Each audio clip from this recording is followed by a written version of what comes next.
Metro rail நிலையங்களில் மே 1ஆம் தேதி முதல் வாகன நிறுத்தம் கட்டணங்கள் மாற்றியமைக்கப்படுகின்றன.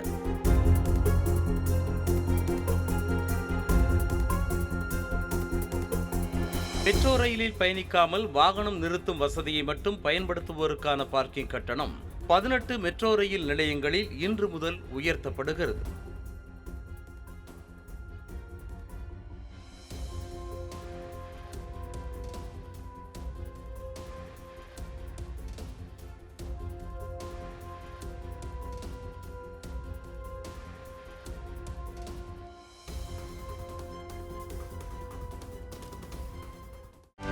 செய்திகளை உடனுக்குடனும் துல்லியமாகவும் தெரிந்து கொள்ள சப்ஸ்கிரைப் பண்ணுங்க.